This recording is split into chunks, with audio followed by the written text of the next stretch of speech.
start each race with a new chain. So obviously, you know, new chain stretch anytime you put them on a bike, but especially in supercross with whoops, deep transitions, things like that, the chain stretches quite a bit. So you'll go out for first practice and the chain will stretch usually between 5 and 10 millimeters from where you started. The way we check chain tension is we use a scale. It's basically a straight edge ruler.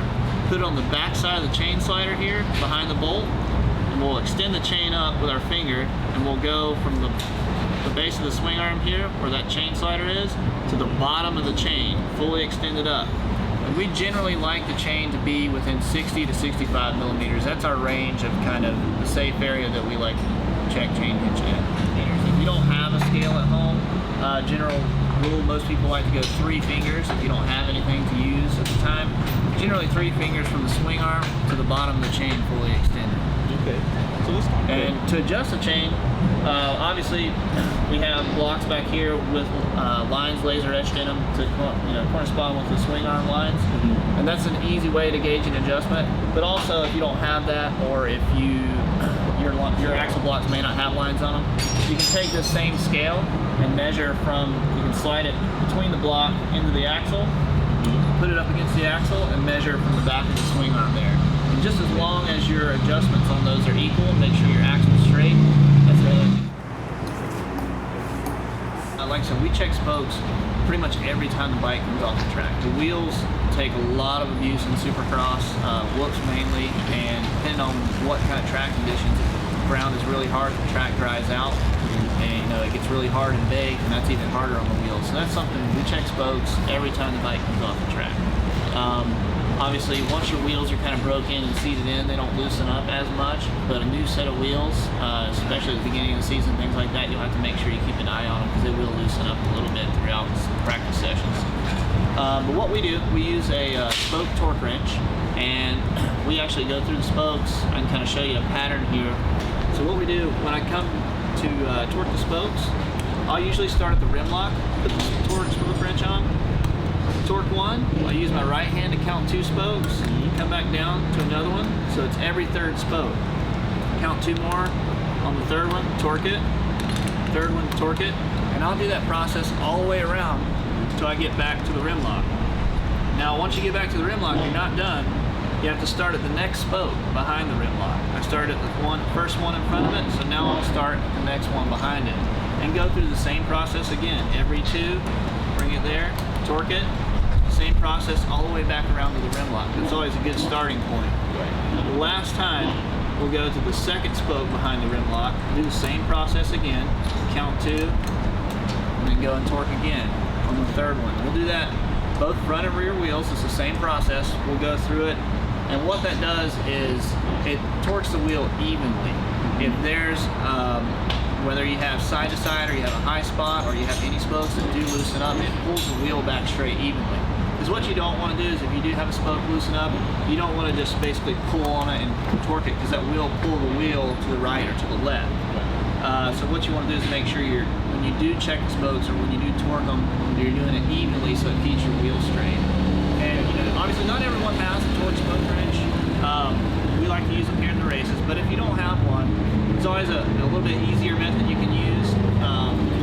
You can grab the spokes on each side with your hands, and just kind of push on the spokes and kind of pull them in together. Just make sure that there's a good amount of resistance there. You don't want them to be loose. You can do that all the way around. That's all in one motion.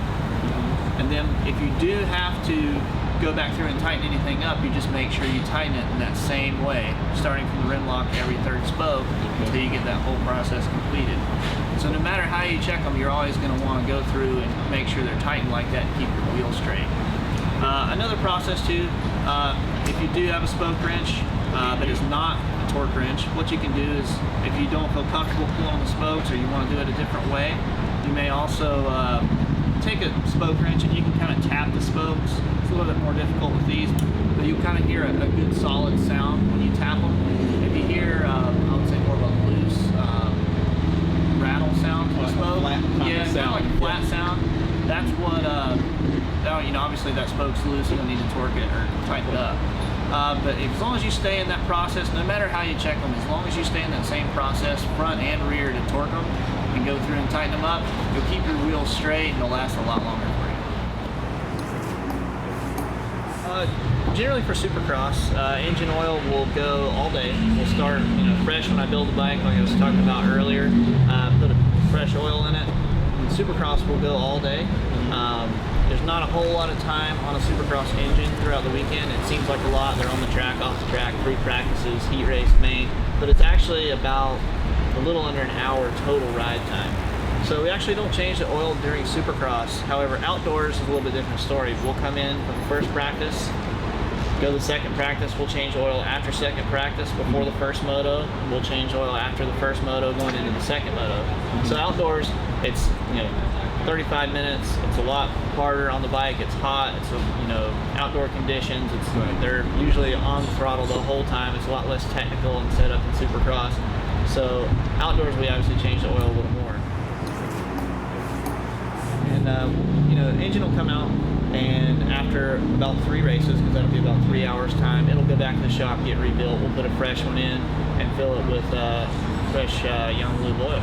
And when it comes to whether it was oil, brake fluid, contact cleaner, coolant, anything in the bike that deals with engine, chassis, anything like that, as far as even grease, we use all Yamaha products. It's obviously built by people at Yamaha for Yamaha, so it's really about as good as you can get to take care of your Yamaha.